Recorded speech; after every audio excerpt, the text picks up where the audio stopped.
Welcome to another edition of Sideline Sanity with me, Michelle Tafoya, sponsored by Legacy Precious Metals. There has never been a better time to invest in precious metals. Go to legacypminvestments.com, legacypminvestments.com.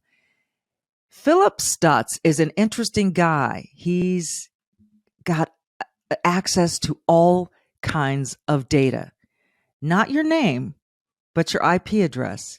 And he's going to tell you what he can do with all of this data. It's pretty fascinating. He's been part of over 1,500 political campaigns. He is now involved with NIL, and that's the college sports marketing. This guy is intriguing. He's got a lot to say. He's got a ton of experience. We're going to talk Trump. We're going to talk DeSantis. We're going to talk Facebook, which he says is floundering. All of that is coming up next. For nearly 3 decades, she's reported the action from the sidelines. She started very young. She's covered the NBA, NFL, Olympics, and the college football and basketball national championships. And now, during these insane times in our world, Michelle Tafoya thinks we need a serious dose of sanity. This is Sideline Sanity with your host, one of the sanest people on planet Earth, Michelle Tafoya.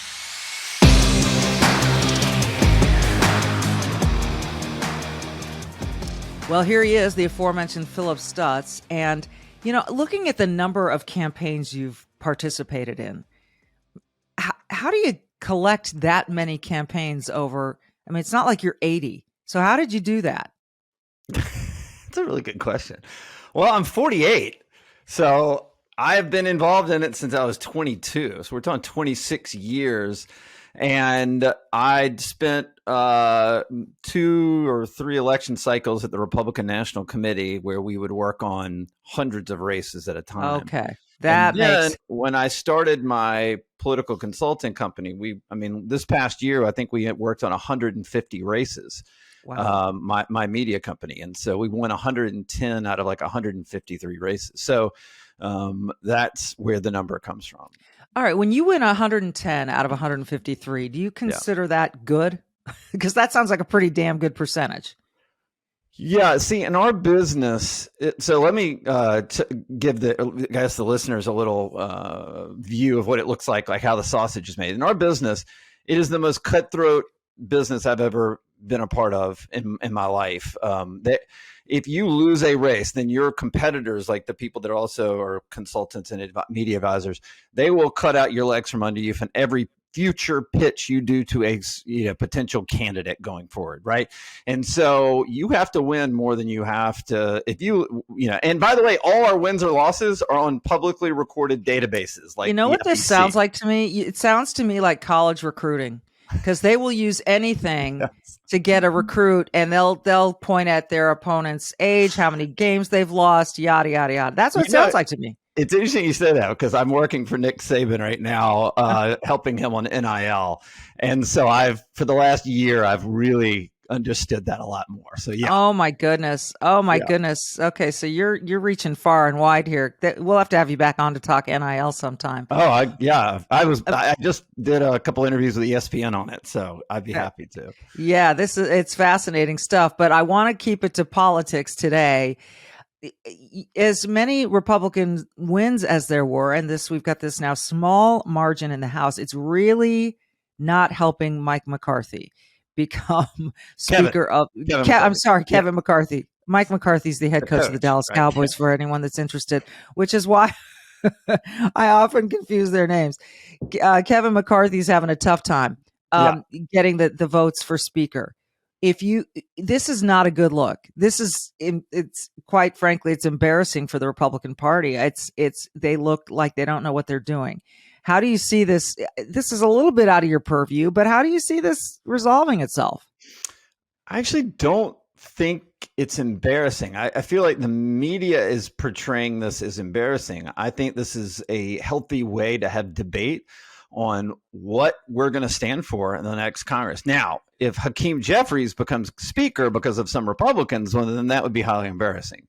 But I think having the debate about what the priorities are going to be, like the fact that Republicans under Kevin McCarthy's leadership in the past We have open borders. We have a lot of different issues that never got resolved when we had the majority. So how is that going to change now that we're back in the majority? And I think that debate, whether you like it or not, or whether you want, look, American consumers, American voters right now want stability. So that's why it's discomforting. But discomfort's not necessarily a bad thing, in my opinion. Well, that's a good point. I mean, that is a good point. And I've heard other people make that point, that this is what democracy looks like, that this is what debate looks like, so that is an interesting way of seeing all of this. It would be nice to have this resolved so we can move forward on a couple of these things. Like you said, Americans want stability, but they also want action, right? They don't. I think there are plenty of Americans who are enjoying this and saying, fine, do nothing for as long as possible, because it seems like when you do stuff, you really screw it up. So as long as you're doing nothing, we're good. But we'll see what that happens. Skipping ahead, this happens every election cycle. We finish one and we immediately start looking forward to the next one. Not everyone does, but those of us who are political junkies like you and I, we do. So 2024, Donald Trump is already in. What, if anyone wants to run against him, what do you think is the best strategy? So that is a great question.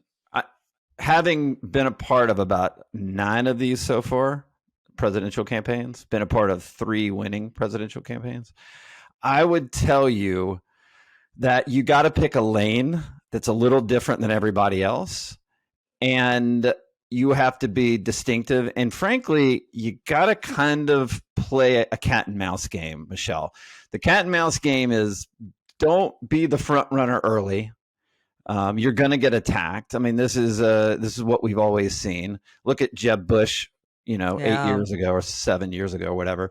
And then it was Scott Walker jumped in after Jeb, and then boom, he got knocked down. So it's a treacherous path regardless. What I find interesting in this moment are you're going to have the top 2 front runners, which are going to be Trump and DeSantis, right? Yeah. If it's a Trump-DeSantis race, then DeSantis has a great shot. If all of a sudden 27 people decide to run at once, then you're going to see something similar to what we saw for our 7 years ago, which is everybody splits the vote, and then the person who gets the majority of the smallest percent, or a very small percentage, like Trump did, wins, right? Where I also would tell you to look at, and I don't know if this is going to pan out in the sense of they're going to win, but they're going to make a serious run, is who takes that sort of moderate lane that can stand out above the right lane. You know what I'm saying? So you've got Larry Hogan, you've got, I'm not saying he's got a chance. I'm saying there's a lane, right? I can't help my facial reactions. You have John Sununu, the governor of New Hampshire, who just won with 57% of the vote, which no Republican even came close statewide. And it's the number 2 primary state, right? And so you've got a couple of people that are going to carve out sort of the moderate lane. And then you're going to have the people that are going to go the far, far right lane. And then you're going to have the, hey, these guys have the best chance to win lane. And that's DeSantis and Trump. And that may be other people. I mean, I can go on and on. Nikki Haley would probably fall in that. She may fall in the moderate camp too. You got Tim Scott. You've got, again, there's the potential is like 20 people, which is. Will they, so when you start at that point and there are people considering a run and you see this pool fanning out to being 20 people. Yeah. Is there anyone who gets these people together and says, look, this isn't going to help us at all. Someone needs to, here's our best chances. Granted, polling hasn't been so accurate lately, but this is what tells us we've got our best shot. Is there someone, is it Ronna McDaniel, the head of the Republican Party? Is it who, what? No. You shook your head real quick. For those who aren't watching and are just listening, he shook his head. No. So is there anyone that can rein it all in and say, this isn't going to help us? God, that would be so much easier, wouldn't it? Yeah, it would. By the way, this is what the Democrats did 4 years ago with Biden, and Bernie was on his way to victory, and they all coalesced around Biden right into South Carolina, right?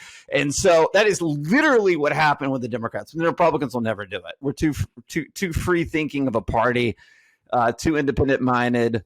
too libertarian in that sense. And frankly, I hate to say this, if you want to run for president, you got to have a massive ego. And to say what's good for the country is not necessarily what they think about. They think about, well, certainly what's Trump good does. for me. And by the way, Democrat and Republican doesn't matter, right? Okay. What's good for me, and then what's good for the country. All right, quick break, and we'll come back, continue this conversation with Philip Stutz. You've probably seen him on Fox Business, as he mentioned, ESPN, and we're talking the marketing of politics right after this.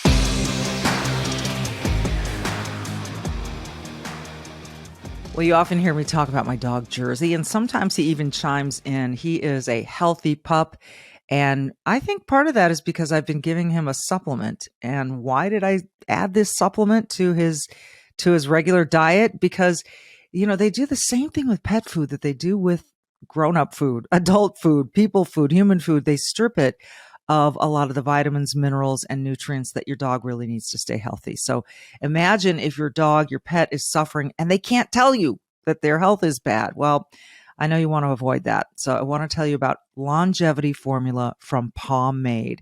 It's an all-natural health supplement for dogs made with 23 dog-friendly superfoods to keep your pup feeling healthy and strong. Veterinary approved, Longevity Formula boosts nutrient intake, protects against toxins, and guards against premature aging. But Longevity Formula contains special toxin-fighting nutrients to protect your dog so they can live a long, happy life by your side. That's what we all want. These include premium quality superfoods like organic mushrooms, kelp, goji berry, 2 kinds of probiotics, and many more.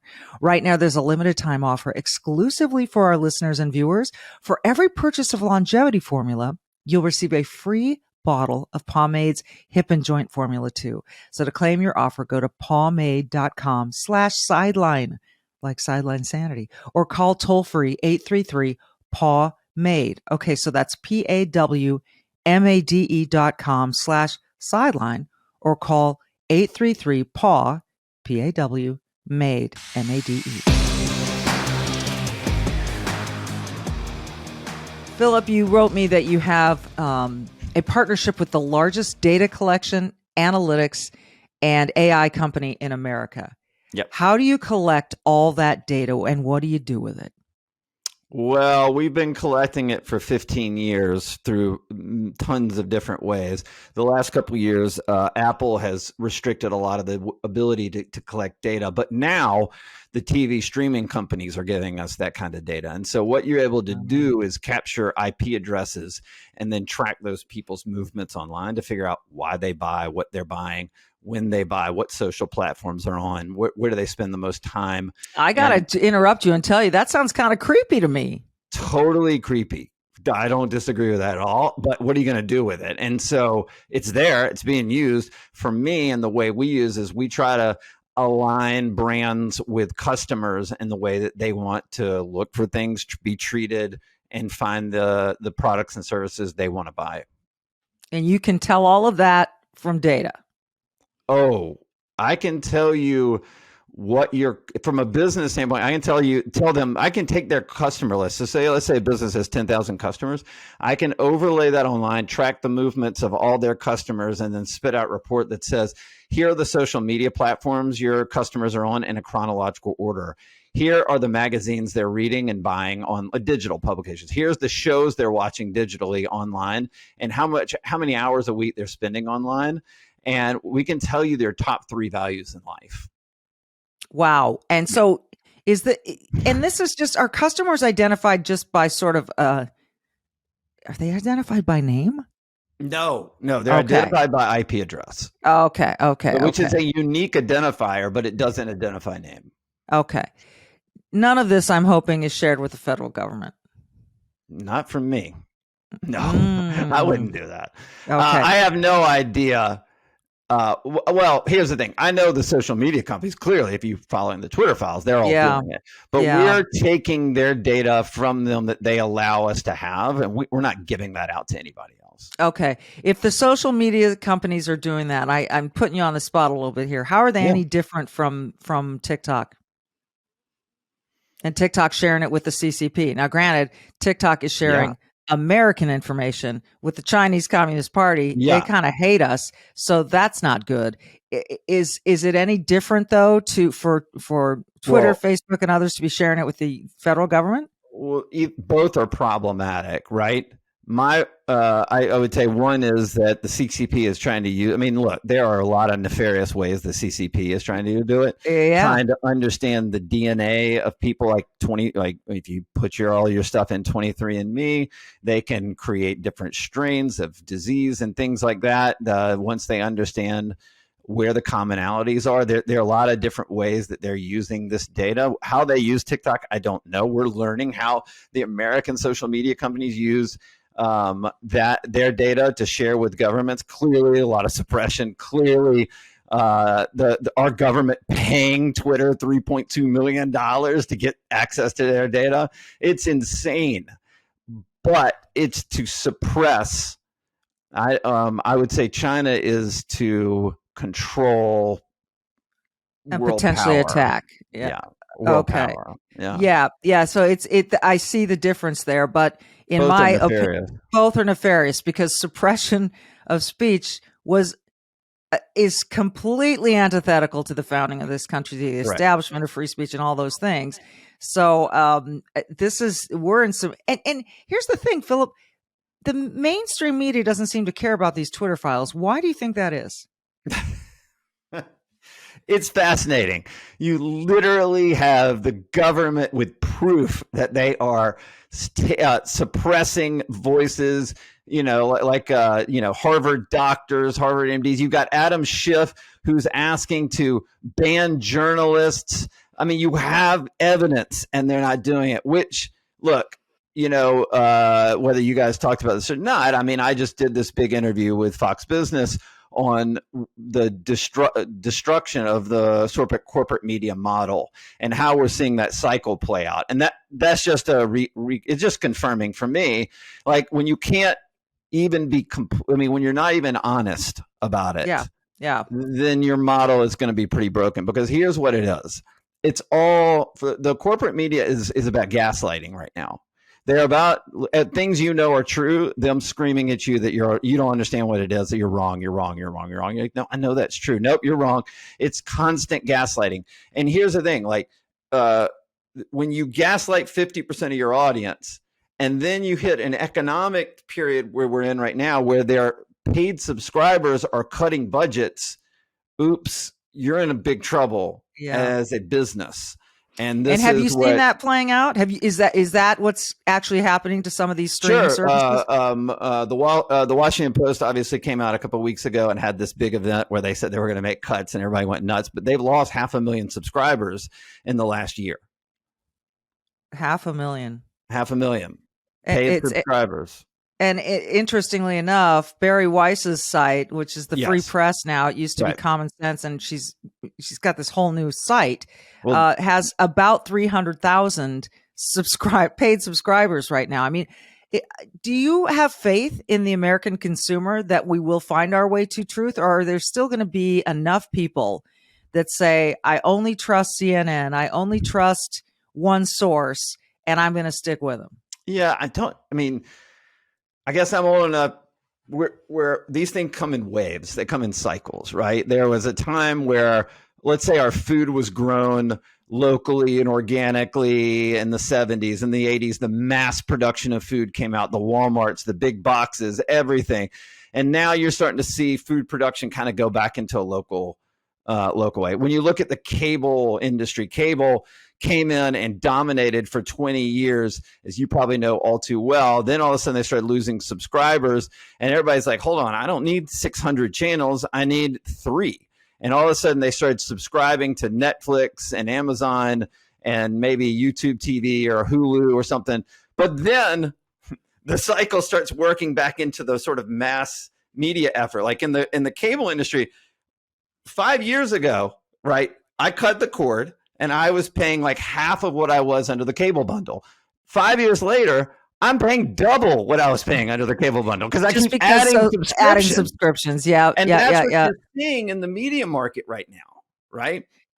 What you're seeing is people are cutting the Washington Post are cutting these big, massive and then they're going in like, hey, I'm just going to subscribe to Substack and Matt Taibbi, or to Free Press and Bari Weiss, right? Or Michael Schellenberger. And then they're going to pay a certain fee for that. And they're like, yeah, well, I'd rather just get, like, when I subscribe to the Washington Post, I'm still a subscriber. I've been a subscriber for like 25 years. I'm pretty close to ending it. But when I was originally a subscriber, I would be like, I want to read Robert Novak, who was this conservative commentator for years and years and years. And it was like, okay, I can read about the left in the Post, but I'd also get a little balance, right? And I was like, okay. And then they would have investigative pieces, which I love to read. Well, those investigative pieces are now wrapped in woke ideology, right? Mm-hmm. And the conservative voices, the balance is gone. And so there's no place for me in their subscription model where I could be like, hey, I love Matt Taibbi. I think he's super interesting. Matt Taibbi, and my last book got canceled on Facebook and banned. And Matt Taibbi was like investigating it on my behalf. And so I thought, God, this guy is really smart. This is 2 years ago. And so I'm like, hey, I want to subscribe to that guy. Or for me, I subscribe to Alex Berenson, or there's just a bunch of people. Now I'm like, okay, so instead of $10 a month to the Washington Post, I'm paying $10 a month to 3 subscriptions. And all of a sudden now I'm like, man, I should subscribe to Bari Weiss's Free Press. And then all of a sudden there's another one. Yeah, and all of a sudden I'm like, holy cow, I'm paying like $100 more a month than I used to. But that's the cycle that we're seeing mass media right now. Well, here we are, early 2023, and it's time, as always, to think about your money. And this year is projected to be a little sketchy. We'll see how the markets respond, but Legacy Precious Metals is the company that I want to recommend to you to talk to you about investing in gold and silver, making that part of your investment portfolio. You know, back in November, not even November, but back in 2008, if you remember the housing crisis and all of that, people who invested in gold saw significant gains and others lost their retirements because gold is a hedge against inflation. It protects against a weakening dollar. It gives you characteristics like that the stock market can't. So again, Legacy Precious Metals is the company that I trust when investing in gold and silver. Give them a call. Let them educate you on how small or large an investment you can make. What's it going to take? It's a good long-term play. Here's the number, 866-528-1903, 866-528-1903, or download their free investor's guide at legacypminvestments.com, legacypminvestments.com.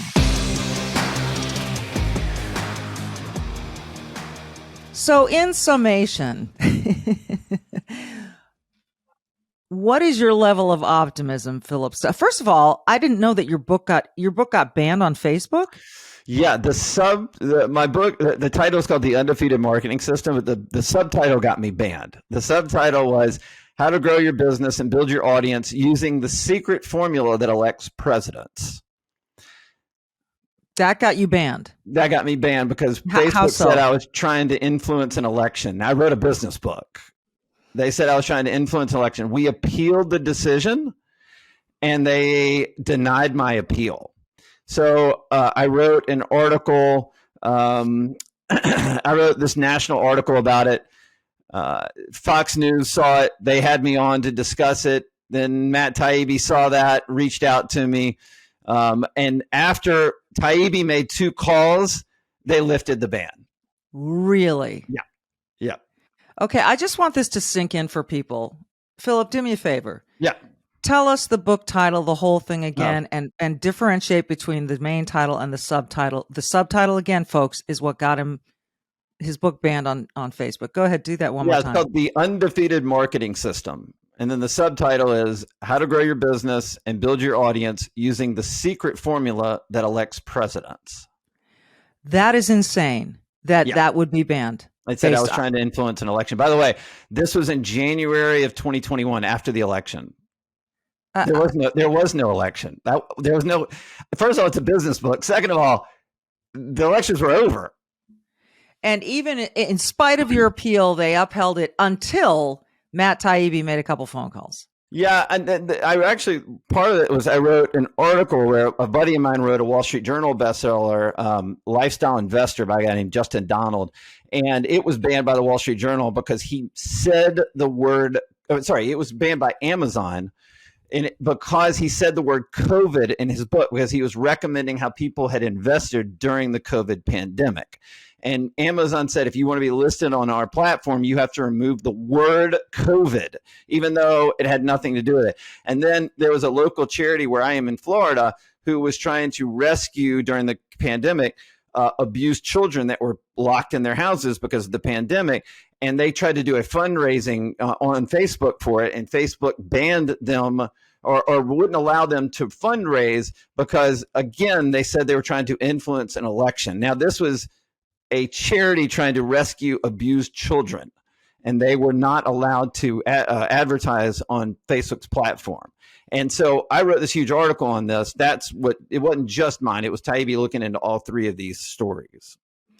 Well, I've got to go read that article because unfortunately I missed it. And I'll send it to you. Send it to me. And in a way, I'm afraid to read it because my head might explode.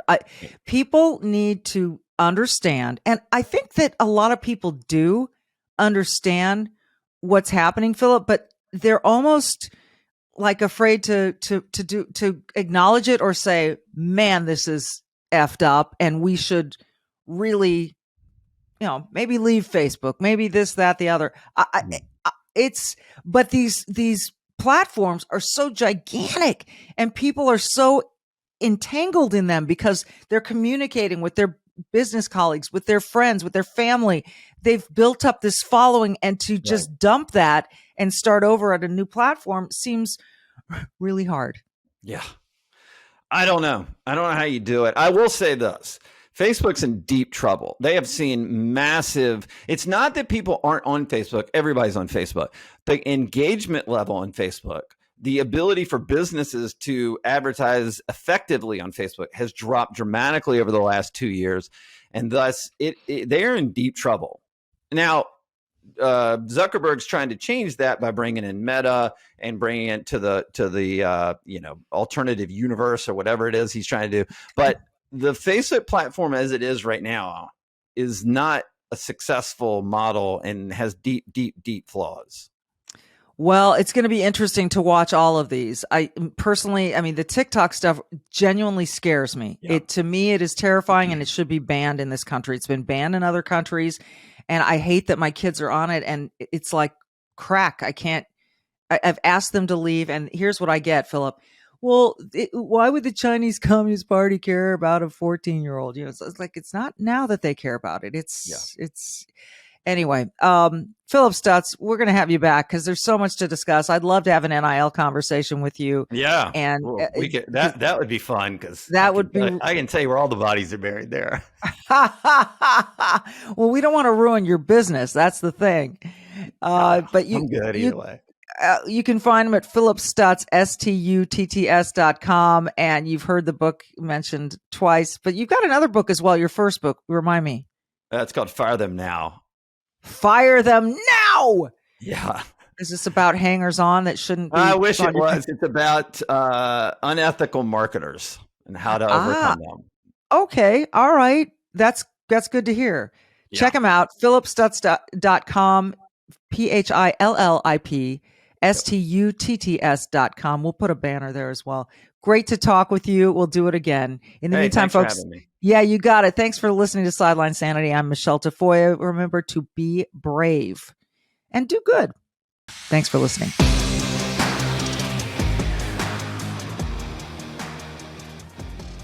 Happy to talk once again with Charles Thorngren, the CEO of Legacy Precious Metals.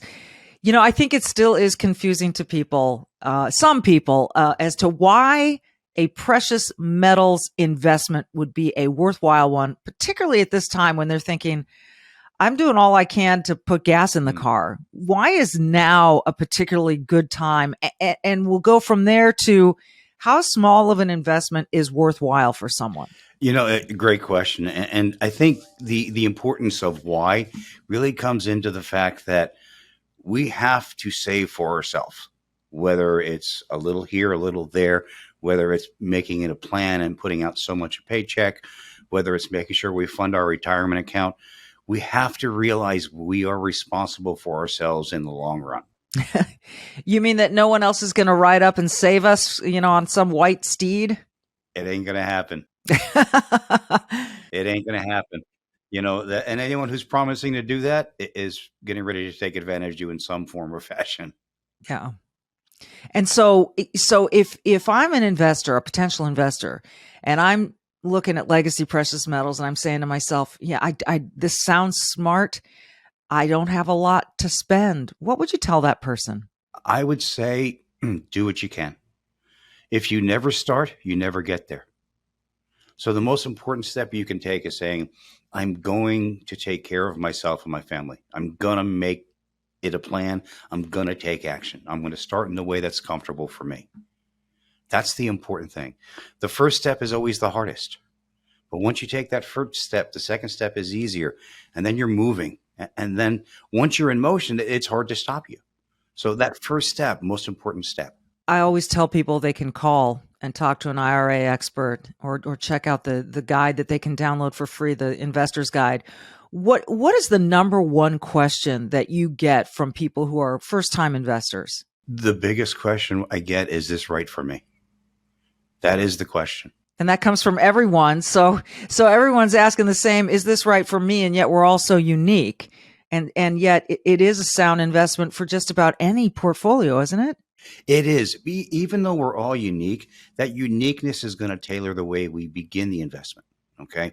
But we're all in the same situation. That's the one thing I think we seem to forget in today's society. Whether you agree with somebody or not, we're in this together. America is in this transition that we're in right now. We're dealing with the same issues. Some people like them, some don't.